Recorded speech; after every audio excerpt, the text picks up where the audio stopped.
ధన్యవాదాలు అధ్యక్ష. ముందుగా గవర్నర్ గారి ప్రసంగానికి వారికి ప్రత్యేక ధన్యవాదాలు కృతజ్ఞతలు తెలియజేస్తామని అధ్యక్ష. అదేవిధంగా తెలంగాణ రాష్ట్రంలో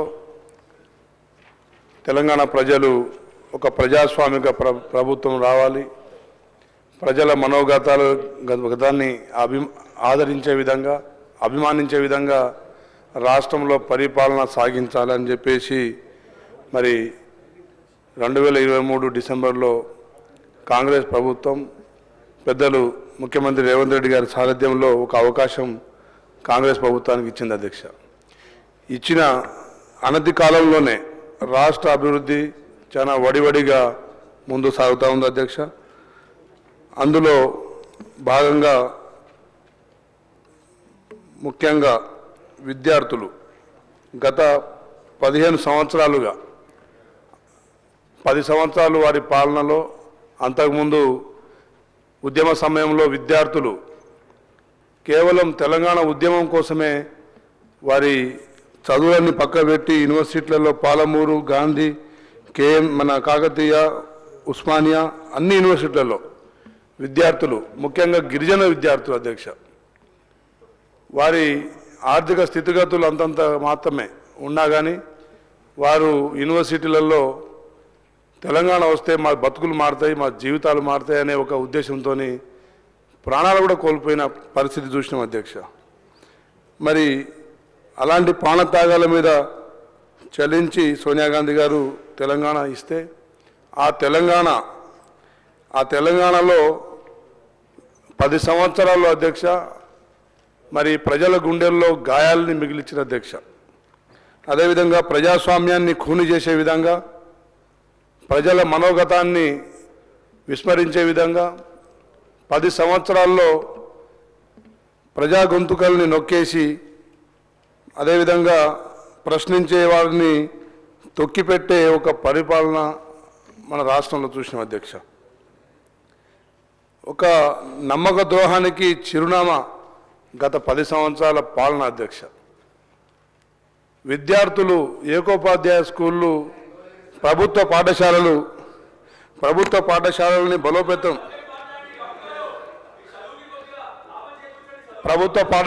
బలోపేతం చేయాల్సిన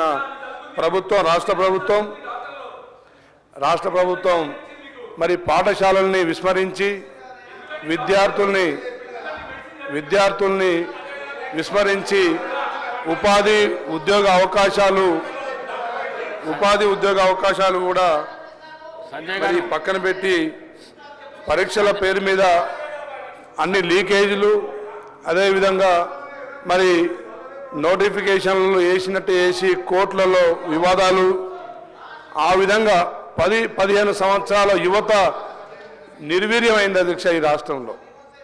ఈరోజు తెలంగాణ ప్రజాపాలనలో రేవంత్ రెడ్డి గారి మరి సారథ్యంలో విద్యార్థులు మళ్ళీ ఉద్యోగాల వైపు, మళ్ళీ పరీక్షల వైపు మరి దారి చూపించే విధంగా మరి అనతి కాలంలోనే 56,000 ఉద్యోగాలు మరి ఈ రాష్ట్ర తెలంగాణ యువతకు కల్పించిన అధ్యక్ష.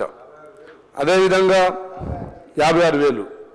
అదేవిధంగా అధ్యక్ష యువతకు మెరుగైన విద్య అవకాశాలు కల్పించాలని చెప్పేసి ప్రతి నియోజకవర్గానికి ఒక ఇంటిగ్రేటెడ్ పాఠశాలలు, అన్ని కులాల అన్ని మతాల విద్యార్థులు మరి 3,000కు దగ్గరగా విద్యార్థులందరినీ ఒకే ఐడియాలజీతోని, ఒక కాంపిటేటివ్ స్పిరిట్తోని, తెలంగాణ పోరాట స్ఫూర్తితోని వారికి విద్యను అందించే కార్యక్రమం కూడా ముఖ్యమంత్రి గారు చేపట్టారు అధ్యక్ష. అదేవిధంగా గతంలో ఐటీఐలు అనేది మూతపడ్డాయి అధ్యక్ష. టెక్నికల్ ఎడ్యుకేషన్ అనేది ఒక నైపుణ్యత కేంద్రాలు మొత్తం మూతపడ్డాయి అధ్యక్ష. వాటిని ఆధునీకరించి అడ్వాన్స్ టెక్నాలజీ సెంటర్స్గా తెలంగాణలో ప్రతి నియోజకవర్గంలో ప్రారంభించాలని చెప్పేసి ముఖ్య ఉద్దేశంతో ముఖ్యమంత్రి గారు ముందుకు సాగుతున్నారు అధ్యక్ష. అదేవిధంగా రైతాంగాన్ని తెలంగాణ రాష్ట్రంలో అధ్యక్ష గతంలో కేవలం రైతు బంధు అని చెప్పేసి మిగతా మరి పనిముట్ల సబ్సిడీలు కావచ్చు, మిగతా డ్రిప్ ఇరిగేషన్ సబ్సిడీలు కావచ్చు, వివిధ రకాల సబ్సిడీలన్నీ తొలగించి కేవలం ప్రచార ఆర్భాటం కోసం వారు రైతు బంధు అనే ఒకటి ప్రవేశపెట్టిన అధ్యక్ష. రైతు రుణమాఫీ ₹1,00,000 చేస్తామని చెప్పేసి మరి గత 10 సంవత్సరాల్లో గత ప్రభుత్వం ఇచ్చింది కేవలం 17,000 కోట్ల అధ్యక్ష.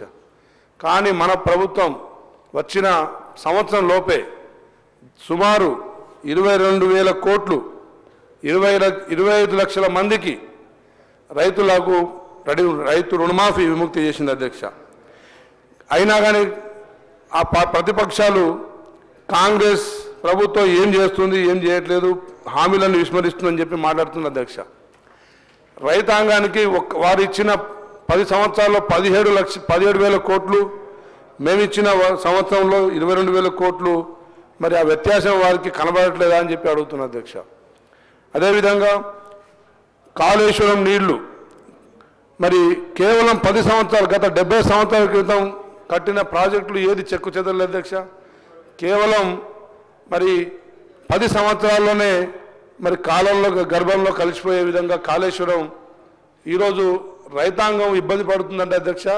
నీళ్లు వ్యవసాయానికి ఇబ్బందికరంగా మారిందంటే అధ్యక్ష, ఆ పాపం గత ప్రభుత్వానికి కాదా అని చెప్పి ప్రశ్నిస్తున్నారు అధ్యక్ష. ఆ రోజు కాళేశ్వరం మరి నాణ్యత మరి దాన్ని లోపం లేకుండా ఉండుంటే ఈరోజు తెలంగాణ, దక్షిణ తెలంగాణ మొత్తం సస్యశ్యామలం అయ్యేది అధ్యక్ష.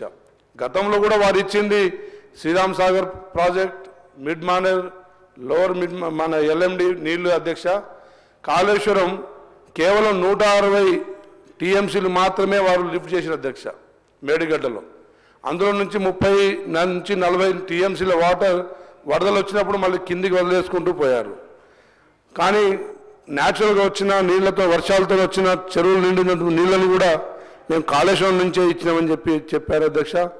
కానీ మన ప్రభుత్వం ఇప్పుడు నేషనల్ డ్యామ్ సేఫ్టీ అథారిటీ వారి పర్యవేక్షణలో మరి వారు 2 ఫీట్లు కుంగిపోయిన ప్రాజెక్టును మళ్ళీ కట్టాలని చెప్తున్న పరిస్థితి ఉంది అధ్యక్ష. దాంతో మరి కొంత వ్యవసాయ రంగానికి నీళ్లు ఇబ్బందికరంగా, తాగునీటి కూడా ఇబ్బందికరంగా మారే పరిస్థితి తెలంగాణలో వచ్చింది అధ్యక్ష. ఏదేమైనా కానీ దాన్ని కూడా అధిగమించడం కోసం మరి ఇరిగేషన్ శాఖ మంత్రులు ఉత్తమ్ కుమార్ రెడ్డి గారు అహర్నిశలు శ్రమిస్తున్నారు అధ్యక్ష. అన్ని జిల్లాలకు నీళ్లు సాగునీటికి, తాగునీటికి అందించే కార్యక్రమం ముందుకు పోతా ఉంది అధ్యక్ష. అదేవిధంగా గతంలో నీళ్ల కోసం ఉద్యమాలు చేస్తే మరి ఈరోజు తెలంగాణ ప్రజలకు కన్నీళ్లు మిగిల్చారు అధ్యక్ష. అది గత ప్రభుత్వం చేసిన పాపమే, శాపమే అని చెప్పేసి చెప్తున్న అధ్యక్ష. అదేవిధంగా బంగారు తెలంగాణ అని చెప్పేసి ఒక మంచి టైటిల్ని వాడిన అధ్యక్ష. ప్రజలు నిజంగానే బంగారు తెలంగాణ అంటే మురిసిపోయారు అధ్యక్ష. ఆ బంగారు తెలంగాణలో ఒక అప్పుల తెలంగాణగా, మళ్ళీ ఆత్మహత్యల తెలంగాణగా, అదేవిధంగా మరి నేరాల ఘోరాల తెలంగాణగా మార్చిన సంగతి కూడా మనం చూసిన అధ్యక్ష. ఈరోజు ప్రజాప్రభుత్వం తెలంగాణలో మరి ప్రజల కష్టాలకు తోడుగా ప్రభుత్వం ముఖ్యంగా మహిళల్ని బలోపేతం చేసే విధంగా రాష్ట్రంలో పాలన సాగుతుంది అధ్యక్ష. మహిళలకు వారు ఆ రోజు డ్వాక్రా గ్రూపులకు, అదేవిధంగా మహిళా సాధికారతకు ఎలాంటి ప్రోత్సాహం అందించలేదు అధ్యక్ష. కానీ మన ప్రభుత్వం వచ్చిన తర్వాత ముఖ్యంగా రేవంత్ రెడ్డి గారు మహిళల్ని బలోపేతం చేస్తేనే తెలంగాణ బలంగా మారుతుందని చెప్పేసి, ఆర్థికంగా స్థిరత సాధించవచ్చని చెప్పేసి మరి మహిళలకు దాదాపు 21,000 కోట్లు మరి వడ్డీ లేని రుణాలు వారికి కల్పించడం జరిగింది అధ్యక్ష. అదేవిధంగా మహిళలతోని ఇందిరా శక్తి క్యాంటీన్లు, అదేవిధంగా వారితో స్కూళ్ళల్లో యూనిఫామ్స్ కుట్టించే కార్యక్రమాలు, అదేవిధంగా సోలార్ ప్లాంట్లు, పవర్ ప్లాంట్లు, ఆర్టీసీ బస్సులు నిర్వహించే విధంగా కూడా ప్రభుత్వం మహిళల్ని ఆర్థికంగా ముందు తీసుకెళ్తా ఉన్న పరిస్థితి రాష్ట్రంలో చూసినాం అధ్యక్ష. అదేవిధంగా